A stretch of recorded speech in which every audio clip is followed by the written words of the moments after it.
Stuck in the minors in Henderson. More ahead on this WTF edition of Locked On Golden Knights.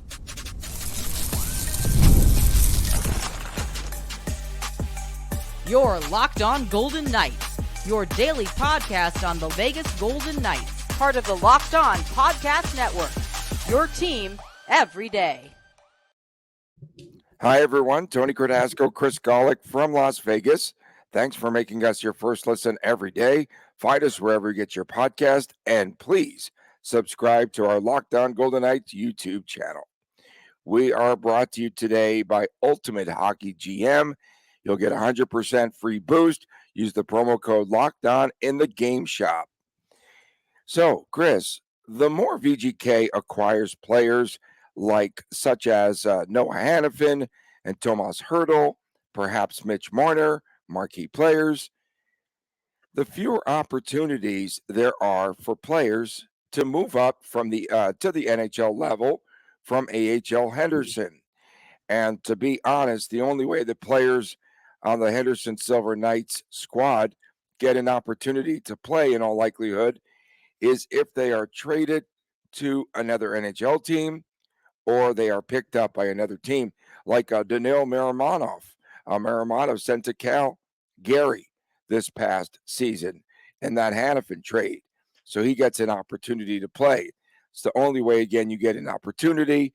Dylan Coughlin, he went to Carolina, right? In that Max Pietrangelo trade a couple of seasons ago. Again, it is the only way out.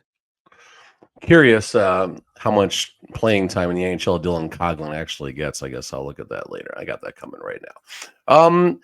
Yes and no. So, I mean, looking at the VGK lineup, Dylan Coughlin, he's buried in the AHL, Tony, but he's great home run derby participant at the Jack Eichel charity softball game. He's amazing. So he's got that going for him. So, I mean, Miramonov is an interesting example. The Golden Knights have been very high on him for the last 2 or 3 seasons. Injury after injury has just made it impossible for him to crack the lineup. So they showcase him down the stretch, get a deal with Noah Hannafin. Obviously, things work out well for both parties. Looking up and down the Golden Knights lineup, here's a chunk of players who have spent some time in the AHL, whether it was with the Henderson Silver Knights or before with the Chicago Wolves, because that was the first AHL affiliate before Henderson became a thing. Kolesar, Paul Cotter, Nick Hague, Nicholas Waugh, Zach Whitecloud, Pavel Dorofeev. Logan Thompson is as homegrown as they become, as is Pavel Dorofeev. Caden Korzak. And then you go a little deeper, obviously players like Ron Bjerg, Fraze, they're certainly developing, kind of going up and back between the two. And then that's going to leave us, obviously, players like Brendan Brisson, which probably is going to be a big topic of the conversation here. So a lot of people want to say that Vegas doesn't necessarily develop talent, and I get all of that, and I get the trades, and I understand why Vegas does what they do. But they've done pretty well at developing, I guess, what we can call, as far as the forwards go, secondary talents. And on the defensive side, I mean, Shea Theodore technically only spent 8 games, I think, with the Chicago Wolves before he got called up. But there's also Nick Hague and Zach Whitecloud, who are staples on the VGK defense. Both had their issues throughout last year, but they were also pretty important parts of winning the Stanley Cup the year before that. So VGK is doing a decent job of developing talent, but there also is going to be a price to pay coming into a season like this. We don't know what's going to happen, whether it's Marchessault, whether it's Mitch Marner, whether it's Dakota Joshua, whether it's something no one sees coming. There's going to be some changes, and a Brendan Brisson is going to need to maybe start to do something. A Pavel Dorofeev or a few other players like that are going to need to step up. Are they ready to contribute right now as a result of the aggressivity of what VGK does? Aggressivity. Peyton Krebs. Peyton Krebs just comes to mind, another player perhaps that might not have had an opportunity, and he was traded away. With Peyton Krebs, it was simply about timing, and he had a very unfortunate injury when he was just starting to get his opportunity. His first shot he ever logged in his career broke his jaw.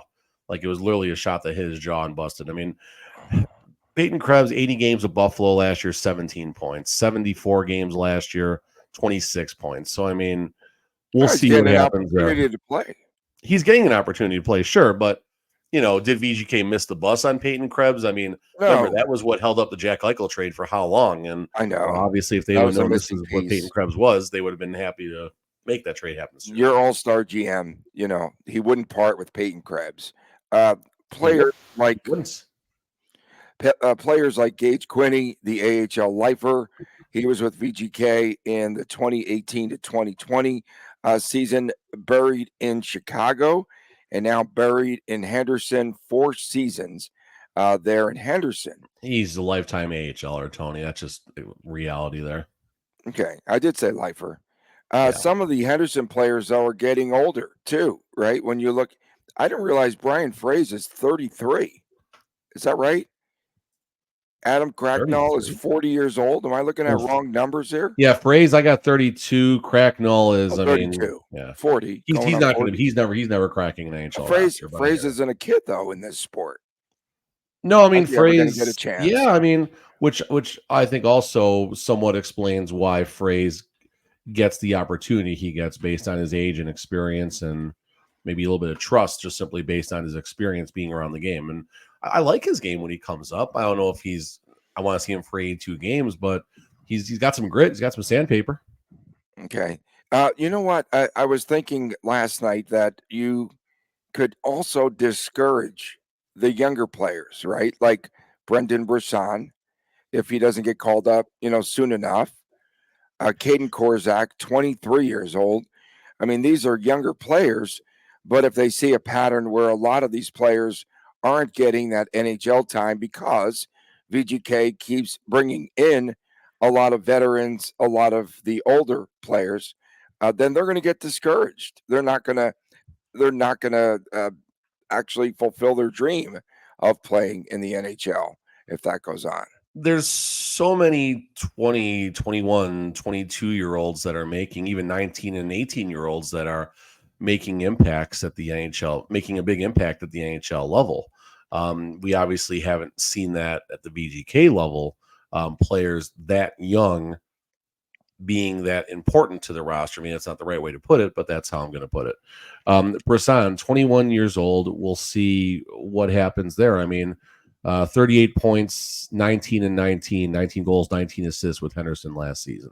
So he has the ability to have an impact on the AHL at the AHL level. And he comes and goes at the NHL level. He literally comes and goes as far as in and out of the lineup, but he comes and goes as far as being an impactful player in games. There's times it does look like he's right around it, and then there's times he gets a little bit lost. And I feel like his physicality improved throughout the season. I mean, scoring goal, it's not easy to score goals, but everyone has a scoring touch to a degree, but it's getting to those soft areas. It's winning those board battles. It's winning those races. You hear Cassidy preach about those. I mean, that if you win battles and if you win races, you will be in a Coach Cassidy run team for a long time. I mean, a long, long time. And Brisson, that's something that he lacks, but as time goes on, he'll get stronger and he'll get smarter, and hopefully he'll learn that. And looking up and down the lineup here, I mean, you wonder what'll happen with some of these players. Who's the Cataford, right? Mm-hmm. Cataford was drafted. He came up with Henderson at the end of the year. I liked his game. I'm really curious to watch him for another season. He'll be back at the rookie camp, I'm sure, in the end of June, early July. That'll be fun to watch and see how he does. As far as the Silver Knights lineup, there's just not a lot to love out there. I mean, Cormier was a nice story. Is he going to crack the Golden Knights lineup this year on a semi-regular basis? I don't see a path to that. Jake Bischoff, the captain, 29 years old. If he hasn't cracked the NHL roster in a regular basis, it's not happening at this point. Denisenko, I preached about him. Dude does amazing in the AHL. Can't get it going at the NHL. Rempel's going, I think, to play in the KHL, so that ship's gonna sail. Mason Morelli, 27 years old, just barely a fourth liner. I mean, so maybe this is why no one goes to Silver Knight games. Well, and then also too, you have to couple, what we're discussing here with the fact that Bruce Cassidy is not very kind to the rookie, right? You have to pay your dues. Like he believes in that as well. So paying your dues would be sometime in the AHL, but how long? How long in the AHL? I don't understand that statement. I mean, if you're ready to play, you're ready to play. I don't Right? think I don't think there's a fixed path that You don't need to matches pay any your two dues if you're players. good. Connor Bedard, where in Cassidy's system, Bedard would be in the AHL. He'd be in the ECHL. He'd be in the He'd be trying to figure ECHL. out where he's going to live in Tahoe. No, and that's fair. I mean, I don't know. Thinking back to Cassidy, I mean, I think Charlie McAvoy was a younger rookie who developed really, really well under Cassidy's watch with Boston. But I can't think of if anyone out there wants to comment on Twitter or YouTube if Cassidy did have any high level rookies that developed in a short time under his NHL watch. I'm not talking players that he was with in the AHL and then went, with Providence and then went up to Boston, over to Boston, down to Boston. I have no Down to idea. Boston, down. Providence is up, Boston's down. Yeah, Oh, okay. officially. Fair enough. Again, this whole conversation began yesterday when I said I don't care about VGK's draft picks because No. they're going to get buried. Number one, I don't care who it is. Buried, Doesn't matter. traded, future considerations. Right. And I'm not wrong there, right? No. I mean, there's two sides to it. We started the conversation by highlighting 7 or 8 players who have done time with the AHL affiliate of the Golden Knights, whether it's Henderson or Chicago at the time, and then people that have definitely grown. I mean, Logan Thompson is as homegrown of a player as this team will ever have. Undrafted, Brandon Wheat Kings, and then obviously works his way up. And I mean, he really paid his dues. And unfortunately, what's it going to get him?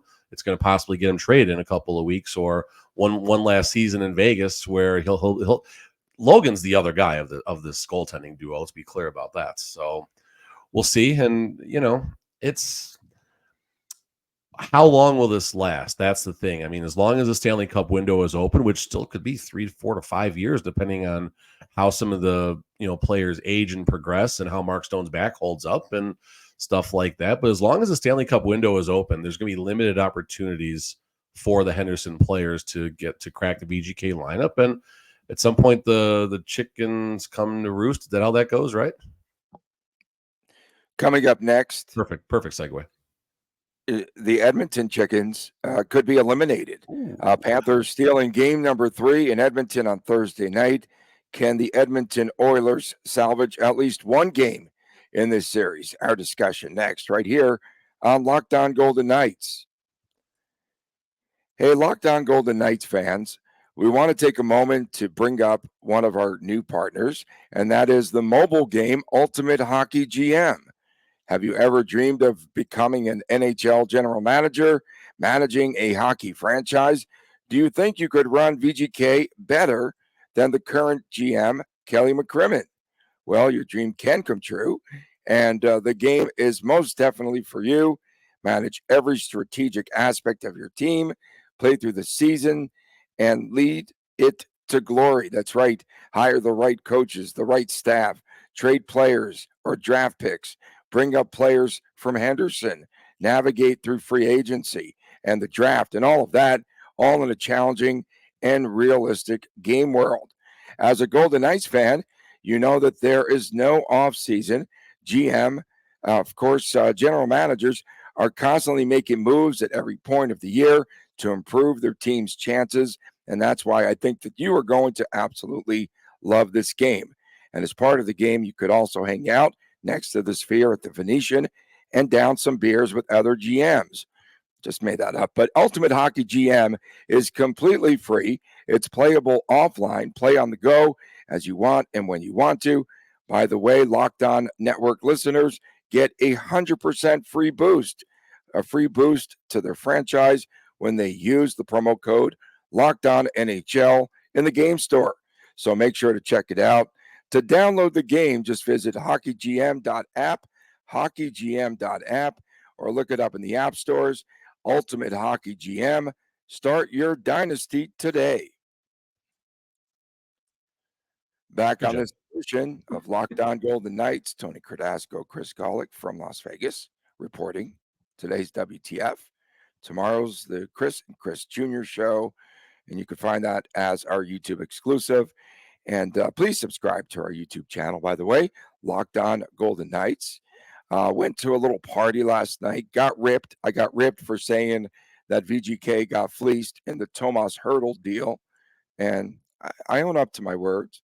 Said they got fleeced in that deal. And someone remembered it and took me to task, as I should have been. I was at the reason why the voice right now is a little bit strained, right? So it had to be about 1:20 in the morning. I was at that bar, Old Red, right there on the strip. Of course, anytime I do anything, something has to happen that's above the norm, right?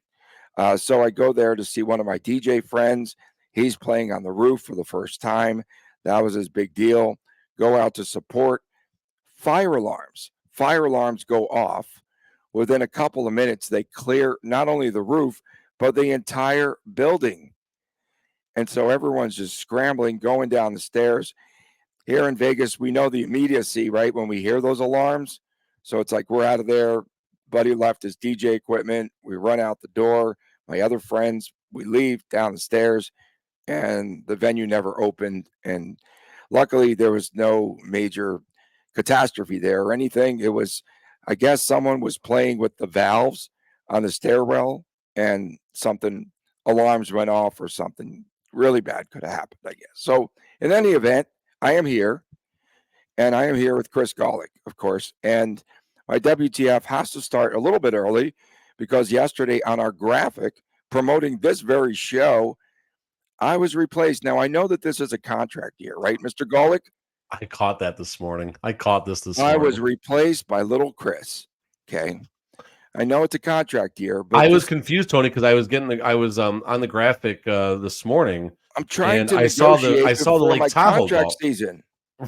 I saw the before my Lake Tahoe contract graphic on our thing. I'm like, wait a minute. And I scrolled up and I saw the Mitch Marner and I saw little Chris. I'm like, oops. Replaced. That was good. Okay. Hey, someone in France is reading one of my articles right now from that's very cool. From what's it called? The Hockey News. Okay. So that's awesome. Stanley Cup final. The Oilers, one loss away from elimination. Can the Florida Panthers put this series away?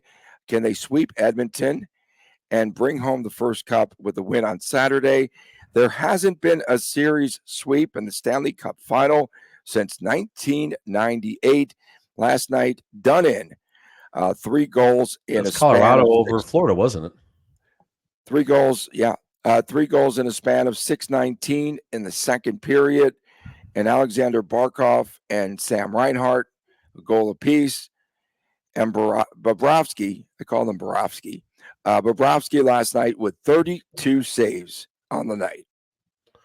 You can get a 13-1 on your money if you think Edmonton's gonna come back, or if you want to take Florida to win the series, you got to lay $3,000 to win $100. So yeah, choose wisely there, I guess. I mean, I don't know, 3% on your money still doesn't seem that bad, I guess. But I don't know. I mean, I thought Edmonton would have a better showing, and how much? Where do we? I mean, Knobloch, I guess, right? Is this just the inexperience? Is Florida that good? Is Paul Maurice, is his experience finally coming through here? I mean, there's so many different ways to look at this, and I mean, that Stuart Skinner goal, the one where he just failed to play the puck the right way behind the net. I think it was Matt Tkachuk or someone got the cookie right there.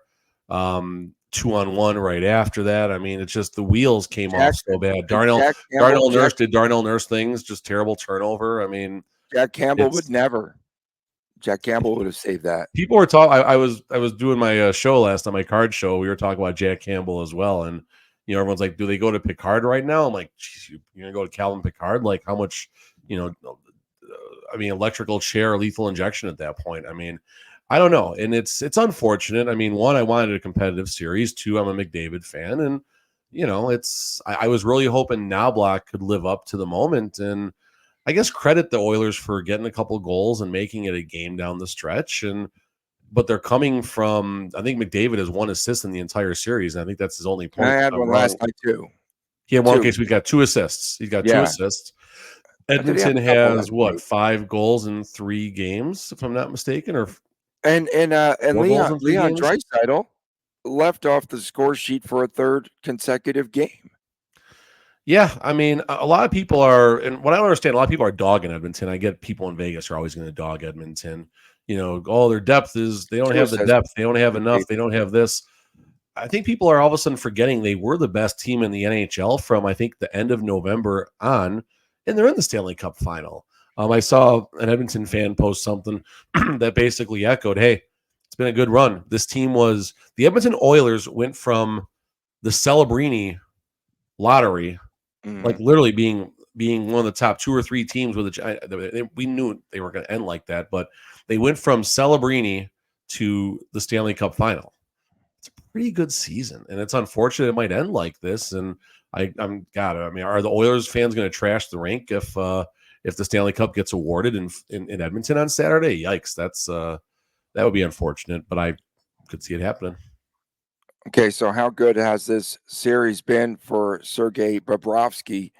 Highest save percentage in Cup history so far, 984 save percentage, leading Patrick Waugh, Rogie Vachon, Tim Thomas, Johnny Bauer. 984. You're not going to lose games like if you're playing like that. It's lights out. No, they didn't get their hands on Sean Burke's PowerPoint, unfortunately. I mean, like, let's keep going back to Edmonton here. I mean, obviously, we're talking about what Connie Bobrovsky is how that's going to go in the next 36 hours or so. I mean, he's been that good. I can't see anyone else getting the Conn Smythe over Bobrovsky, but you never know. I guess the way the voting goes. Um, I mean, like Edmonton was in, they had a lead, I believe, in each of the last three games, if I'm not mistaken. I think they scored first in Not each last of the night. last. Not last night.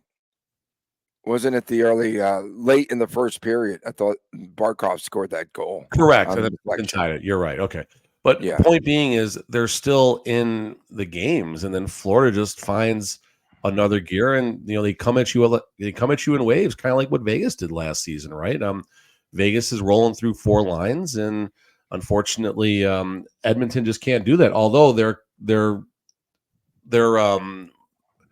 depth pieces, that's the word I was looking for. Their depth pieces are the ones that are actually been scoring the goals. And if McDavid and Draisaitl have been doing, and it's not, the series isn't on them by any means, but if they had been doing what they're supposed to be doing, I think I mean, obviously you got to give Florida a ton more credit when I say that.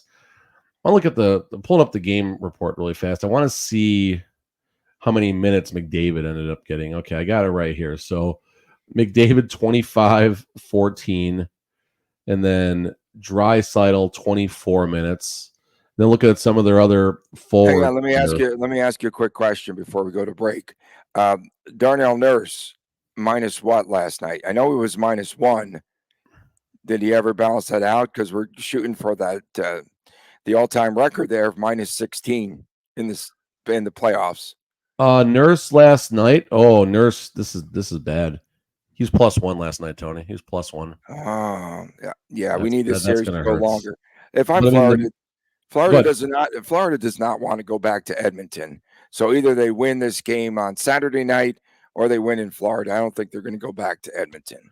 I mean, if it goes back to Edmonton, at least we got something exciting. If it goes back to Edmonton, we got a chance at a game 7 all of a sudden. That's the beauty of a 7-game series, and that's why a 7-game series is the best in sports. I mean, I know a 3-0 lead is borderline insurmountable. I don't know if that's ever been if anyone's ever climbed that hill in the Stanley Cup final. We know it's happened obviously a few times in the earlier rounds and such, but if it gets to a game 6, they're one game from a game 7. Like you just never know, and a series can turn that quickly. We saw that here in Vegas. Vegas has a 2-0 road lead, and everyone's thinking, okay, bring on whoever the second round opponent was going to be, Colorado, and well, that didn't work out too well. Coming up next, it's that time of the week again. It is WTF. Stay with right here on Locked On Golden Knights. Passion, drive, and patience. What brings home the winning trophy is also what keeps your ride or die alive. And at eBay Motors, they have everything that you need to maintain your vehicle. You can level it up to peak performance from superchargers, roof racks, exhaust kits, LED headlights, and more. Whether you are into speed, power, or style, eBay Motors has got you covered.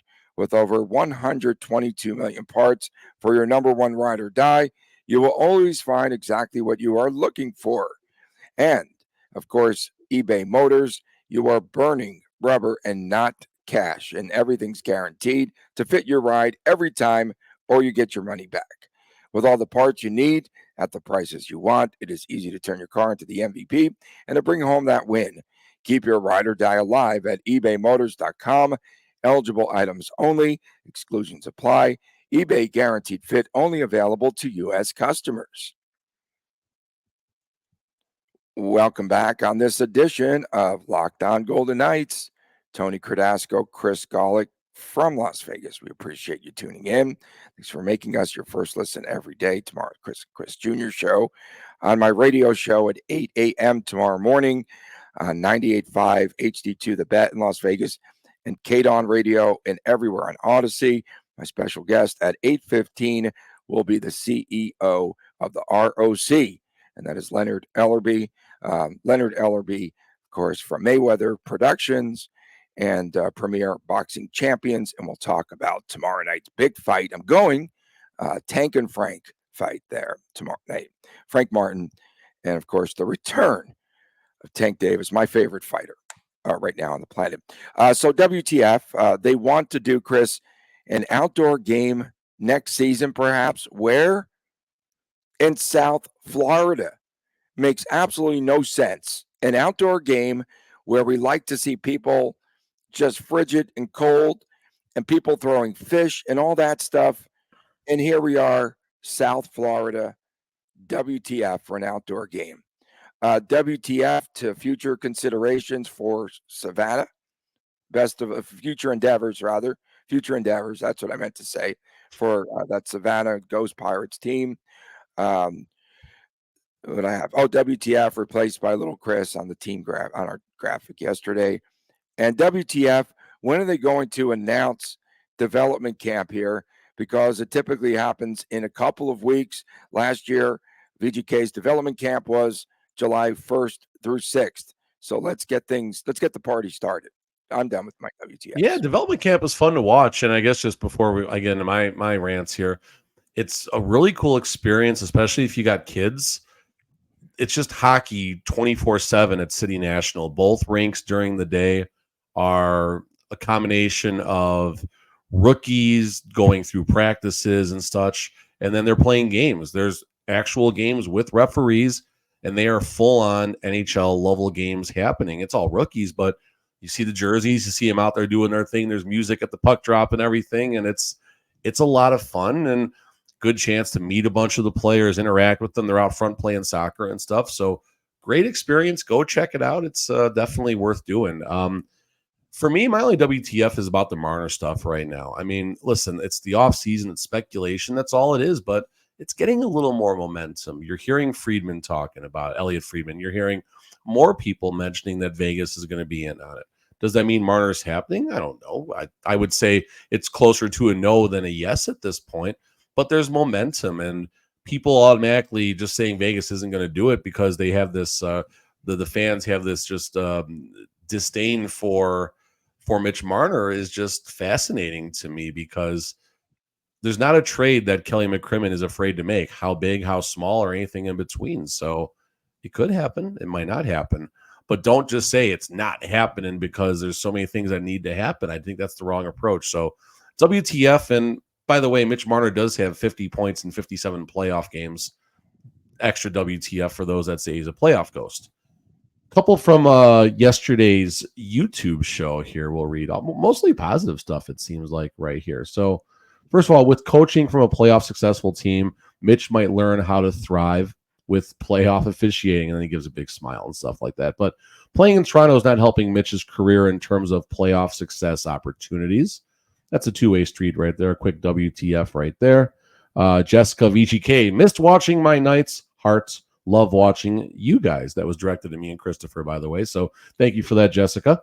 Dan Arkery 6677. Hope I got that right. Let's get Picard to the softball game, the original Golden Knight. That's a good one right there. And then let's see. Clyde Matt. Now my wife started watching you guys. Thank you to the wife. She says she likes how polite you guys are to each other. I don't know about that. I watched Tony. I watched because Tony was on the channel, and then I like Chris's hockey knowledge. By the way, the correct spelling of Tony's last name is Crabasco.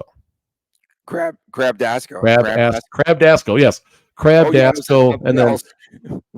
no, really fast, Mercy Williams backs it up. The most enjoyable of the Locked On podcast personalities, not dull, enjoyable morning startup. We are not journalists. We are not entertainers. We are not I guess we are an entertainer. She said, Mercy says we're an entertainer, so I'll take it. We're entertaining. Okay, so I'm not a person. Good WTFs, all positive WTFs, Crabdasco. WTF. This is from Charlie Fuller on the tweet. We've got WTF. Does Edmonton do after this poor showing in the finals? They look like they would have trouble winning a single game against Florida, even if it was a best of 11 series. From T.A. Nyman, I should say. WTF, are people freaking out about potential trades? Even if they were confirmed, there's nothing we could do but sit back and enjoy the ride next season. At Darth Tommy 774, WTF, do you think individual player egos can get in the way of the VGK potential roster? Marner on the first line with Eichel. Do we think Stone wants to be a second line player? Hurdle, WTF, pretty good. From at Douglas from WTF. Oh, here's a good one. The hockey name for Utah next year is awful. And then Trevor Rick said the jersey is so bad. It's the Utah Hockey Club. Here, Chris, let's get a live reaction from my son right now. Chris is walking in right now. Chris, so I think we talked yesterday. The first season, they're going to be called the Utah Hockey Club, okay? I'm going to show you their jersey. You tell me if this is good or bad. In the interim, WTF from Trevor Rick, WTF Skinner. Man, that was a bad decision to try to play the puck when he had already the support from his defense. WTF. WTF was I doing out last night at 1:30 in the morning. WTF there. WTF from VGK fan in Toronto. Man, I wish that he had gotten to Edmonton in the first round. I do believe would have been a rematch, as VGK would have been much better product to watch. He meant, of course. WTF, this is from Hubert Chakar. Chris, we still waiting for your new background office? What? I don't know what that means. Did I say I was going to do it? Am I supposed to do a new background? I think so. And then at Sir Ridley, WTF, double final sweeps, hockey and basketball. Oh my gosh. 2 sweeps there would be just stupid. Right, okay. Here's the live reaction, Chris. Get close to the microphone so we can hear. I got it right here so you can talk. But what do you say, Chris? Utah Hockey Club. Good, bad? Where is even the logo? There's no logo yet. They're going to do that next year. Oh, we got it. What? Oh. And now I got all the antivirus popping up right now. They're trying Okay. someone trying to get me to buy something here. All right. We appreciate everyone tuning in. Thank you so much. Of course, tomorrow is that little tandem there. Little Chris. You show tomorrow? We should do a show tomorrow. We should do a show tomorrow. You better start working, bro. Little Chris and Big Chris tomorrow, the YouTube exclusive that's coming your way tomorrow. We'll do it. We're doing a show tomorrow. We're doing a show tomorrow. Yeah, we're so nice to each other, and we appreciate everyone, especially our everydayers. Thanks for tuning in. And again, we'll be back on Monday, and we could have the NBA and NHL series finished by then. For my man, Chris Golick Sr., I am Tony Cardasco from Las Vegas. Thanks for tuning in, and we'll see you again on Monday right here on Locked On Golden Knights. I'll rest the voice, and please take care.